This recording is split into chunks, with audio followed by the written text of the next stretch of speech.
दोस्तों, मैं आपका दोस्त दीपक कुमार आप सभी का आपके अपने YouTube channel Paramount Knowledge Centre में बहुत-बहुत स्वागत करता हूं। दोस्तों, आज के इस डेटाबेस मैनेजमेंट सिस्टम यानी डीबीएमएस ट्यूटोरियल के लेक्चर नंबर 22 में हम लोग जानने का प्रयास करेंगे कि mapping from ER model to relational model हम कैसे मैपिंग करते हैं जो कि ER model to relational model होता है, उसके बारे में बहुत ही डिटेल से जानेंगे।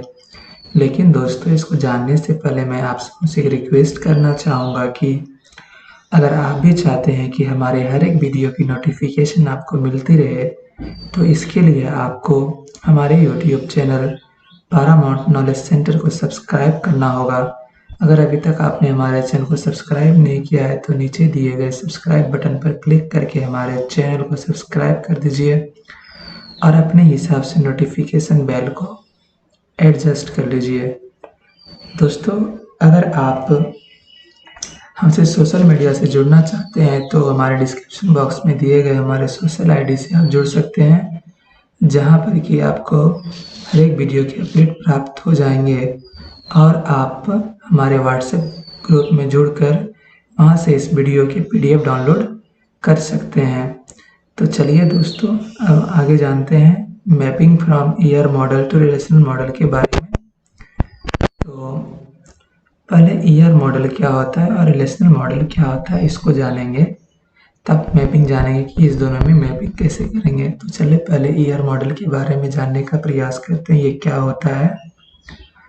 ER model stands for entity relationship model, जो कि आप पहले से ही जानते हैं। अगर आपने हमारे पिछले वीडियो को देखा होगा तो उसमें मैंने बताया है कि ईआर मॉडल का फुल फॉर्म होता है मतलब entity relationship model. ER model stand for entity relationship model. It is a high level data model. ये कैसा है? हाई लेवल डाटा मॉडल है।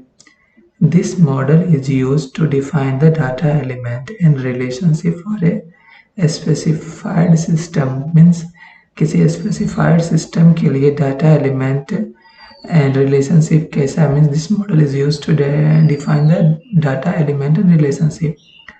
Data element और relationship को define करने के लिए यूज किया जाता है this model को। ठीक है, कि इस दोनों में रिलेशन क्या है और ये कैसा है? It is a high level data model. तो चलिए ईआर मॉडल को फिर से एक बार पढ़ लेते हैं। ER model stands for entity relationship model. It is a high level data model. This model is used to define the data element and the relationship for a specified system. It develops a conceptual design for the database. ये कैसा develop करता है? कौन सा design? Conceptual design. It develops a conceptual design for the database. It also develops a very simple and easy to design view of data. और ये क्या develop करता है? It also develops a very easy and very simple and easy to design view of data. ठीक है, It develops a conceptual design of the database. ER model क्या design करता है? Conceptual design of database, as well as it also develops a very simple and easy to design view of data. ठीक है, तो अब relational model के बारे में जानते हैं। डाटा मॉडल ER मॉडल के बारे में तो जान लिए, तो रिलेशनल मॉडल क्या होता है? Relational model was proposed by EF code द्वारा रिलेशनल मॉडल को प्रपोज किया गया था टू मॉडल डाटा के in the form of relation of table. तो ये क्या हो जाएगा? Relational model. अगर आप कोई डाटा को in the form of relation और टेबल के रूप में क्या करते हैं, उसको बनाते हैं, फॉर्म करते हैं किसी डाटा को, तो स्टोर करते हैं रिलेशन के रूप में और टेबल के रूप में, तो वो क्या हो जाएगा? आपका रिलेशनल मॉडल। तो चलिए, After designing the conceptual model of database using ER diagram, after designing the conceptual model of database using ER diagram को यूज करते हुए जब हम conceptual model ड्रॉ कर लेते हैं, उसके बाद we need to convert the conceptual model in the relational model.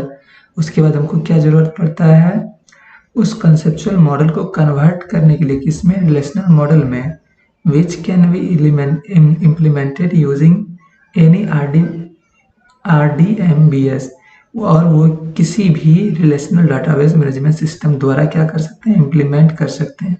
अगर आप यह डायग्राम को छोड़ दीजिएगा उसी तरह कॉन्सेप्चुअल लेवल में, क्या आप उसको इम्प्लीमेंट कर सकिएगा, नहीं ना। पहले इसको क्या करना पड़ेगा, आपको कन्वर्ट करना पड़ेगा किसमें, रिलेशनल मॉडल में। जब तक आपका कोई रिलेशन नहीं आएगा, किस डाटा में क्या रिलेशन है, किस एंटिटी में क्या रिलेशन है, बिना उसके आप कैसे किसी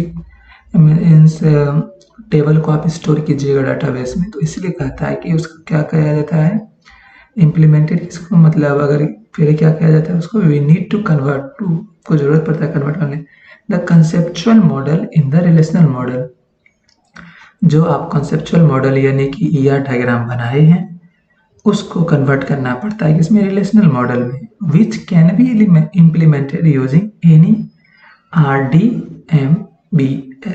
RDBMS हो यहाँ पे RDBMS, यहाँ पे गलती लिखा गया, ठीक है।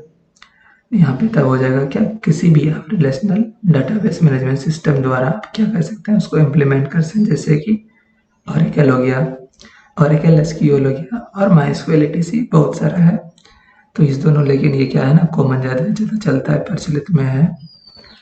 तो आगे बढ़ते हैं, व्हाट इज रिलेशनल मॉडल। अब रिलेशनल मॉडल क्या है, relational model represent how data is stored in the relational model. ये तो जाने इधर रिलेशनल मॉडल है क्या, रिलेशनल मॉडल मीन्स यहाँ पे क्या पढ़े, रिलेशनल मॉडल के बारे में तो चाहिए जान लेते हैं। What is relational model, relational model क्या है, relational model represents how data is stored in relational database. क्या रिप्रेजेंट करता है, कैसे डाटा जो है ना रिलेशनल डाटाबेस में क्या है, स्टोर्ड है। A relational database stores data in the form of relation or tables. A relational database, कोई भी relational database डाटा को कैसे स्टोर करेगा, in the form of table और relation. Consider a relation student with attribute roll number, name, address, phone, age.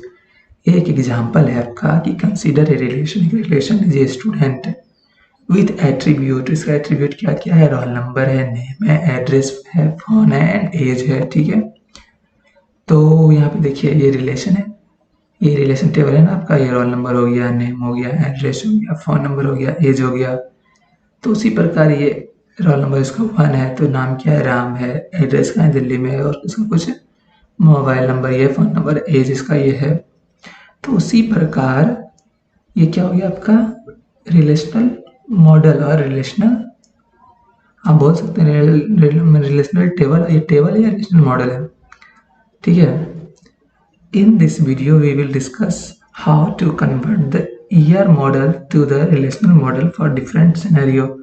दोस्तों इसकी कुछ video में, इस वीडियो आने वाले वीडियो में हम डिस्कस करेंगे कि ER मॉडल को और ER डायग्राम को कैसे कन्वर्ट कर सकते हैं रिलेशनल मॉडल में और डिफरेंट सिनेरियोज में। जैसे कि बहुत सारा एग्जाम्पल होगा ना, कोई एक तो होगा नहीं केस। तो पहला केस है binary relationship with 1-to-1 cardinality with total participation of an entity. Binary relationship with 1-to-1 cardinality with total participation of entity. जानेंगे कि इस केस में हम कैसे ER मॉडल को रिलेशनल मॉडल में कन्वर्ट कर सकते हैं। और तो और केस 2 जो है आपका वो है binary relationship with 1-to-1 cardinality and partial participation of both entities. और ये पार्शियल पार्टिसिपेशन होगा बोथ एंटिटी का, और ये भी कैसा रहेगा, 1-to-1 कार्डिनलिटी का। तो केस 3 है आपका binary relation with many to one cardinalities, ठीक है। Case 4 binary relationship with many to many cardinalities and case 5 is binary relationship with weak entity. तो इस केस, हर एक केस के लिए हर एक पार्ट में वीडियो आपको बना दूंगा मैं। आप उसमें एग्जाम्पल के साथ बहुत ही अच्छा से डिस्कस करेंगे कैसे हम मिनिमाइज, मतलब कैसे हम ER मॉडल को रिलेशन मॉडल में कन्वर्ट कर सकते हैं, मैपिंग कर सकते हैं। तो बस आज के DBMS ट्यूटोरियल में बस इतना ही।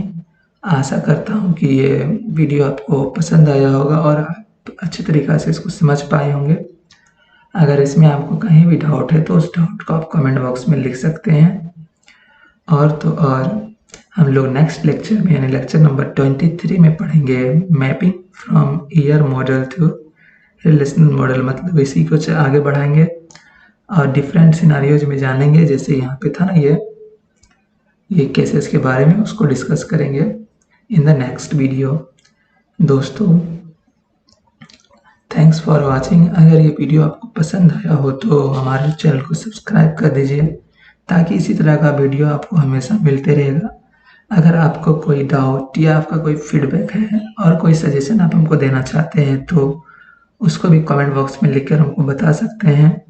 और अगर ये वीडियो पसंद आया तो अपने दोस्तों के साथ शेयर कीजिए और इसको लाइक ज़रूर कीजिएगा। दोस्तों पारामाउंट नॉलेज सेंटर आप सभी के लिए एक बहुत ही सुनहरा स्मार्ट कोर्स लाया है जो कि गेट एग्ज़ाम के लिए उपलब्ध है। इस कोर्स की मदद से आप घर बैठे गेट एग्ज़ाम की तैयारी एक स्ट्रक्चर्ड मैनर में कर सकते हैं और यह स्मार्ट कोर्स बिल्कुल ही मुफ्त है। इस कोर्स का बेनिफिट लेने के लिए सिर्फ आपको हमारे यूट्यूब चैनल को सब्सक्राइब करना होगा और नोटिफिकेशन बेल को ऑन करना पड़ेगा। तो दोस्तों मिलते हैं फिर अगले वीडियो में। Stay tuned for the next video और नेक्स्ट लेक्चर। जय हिंद।